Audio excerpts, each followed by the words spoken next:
ായിട്ടുള്ള ജീവിതത്തിൽ നമുക്ക് ആശ്വാസത്തിന്റെ വേദി സമ്മാനിക്കാനും ഒപ്പം തന്നെ സമൂഹത്തിൽ ഉണ്ടാകുന്ന പല വിഷയങ്ങളിലും കലാകാരനാണ് ഏറ്റവും കൂടുതൽ സമൂഹത്തിൽ ഉണ്ടാകുന്ന വിവിധ വിഷയങ്ങളിൽ ആദ്യം ഇടപെടുന്നത് കലാകാരനാണ്.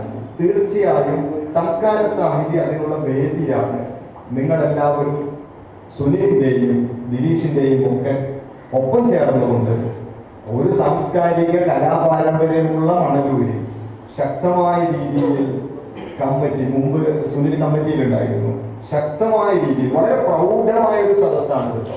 എല്ലാവരും നല്ല സംസ്കാര സാഹിത്യം ഏത് മുഖങ്ങളെയാണോ ആഗ്രഹിക്കുന്നത്. ഇവിടെ യൂത്തിന്റെ പ്രതിനിധികളുണ്ട്, ഒപ്പം തന്നെ മധ്യവയസ്ക് പിന്നിട്ടവരുമുണ്ട്. ശക്തമായിട്ടുള്ള പ്രൗഢമായിട്ടുള്ള സംസ്കാര സാഹിത്യം ആഗ്രഹിക്കുന്ന മുഖങ്ങൾ ഇവിടെ ഉണ്ട് എന്ന് പറഞ്ഞുകൊണ്ട് വളരെ മനോഹരമായ രീതിയിൽ ഈ പ്രോഗ്രാം സംഘടിപ്പിച്ച നിയോജകമണ്ഡലം കമ്മിറ്റിയെ അഭിനന്ദിച്ചുകൊണ്ട് നിങ്ങൾക്ക് എല്ലാവർക്കും ആദ്യമായി ഓണാശംസകൾ അഡ്വാൻസായി നേർന്നുകൊണ്ട് എല്ലാവരുടെയും സമ്മതത്തോടുകൂടി ഈ പ്രോഗ്രാം ഉദ്ഘാടനം ചെയ്തതായി അറിയിക്കുന്നു. നന്ദി, നമസ്കാരം. ഒരു ഓണ ആഘോഷത്തായിരുന്നു. അപ്പൊ എല്ലാവരും ഓണപ്പാട്ട് പാടുമ്പോൾ ഞാനും ഒരു പാട്ട് പാടും. ആ പാട്ട് തീർച്ചയായിട്ടും സർക്കാരിൻ്റെതായിരുന്നു.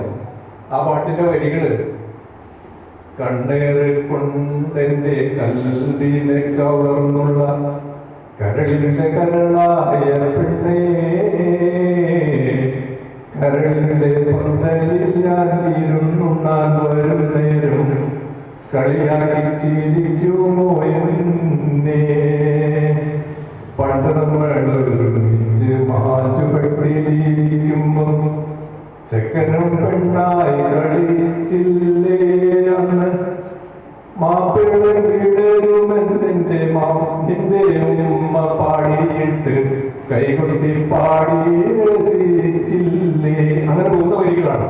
അതില് പ്രത്യാശകളുണ്ട്. കാരണം ഇട്ടെറിഞ്ഞു പോകുന്നത് നമുക്കറിയുമ്പോൾ പുതിയ കാലത്തിൽ തേച്ചു പോകാന്നുള്ള ഒരു പരിപാടി. അതിനല്ല ആ കാമുകൻ ശ്രമിച്ചത്, മറിച്ച് എത്ര നാളത്തിലേക്കും കാത്തിരുന്ന് അവളെ കല്യാണം കഴിക്കാൻ തയ്യാറാവുന്ന ആ ഒരു വലിയ ശുഭാപ്തി വിശ്വാസത്തോടുകൂടി അവസാനിക്കുന്ന ആ പാട്ട് അദ്ദേഹത്തിന്റെ ഗാനശാഖയിൽ ഏറ്റവും എന്നെ ആകർഷിക്കുകയും ഇപ്പോഴും ഞാൻ പാടി നടക്കുന്ന ഒരു പാട്ടാണത്.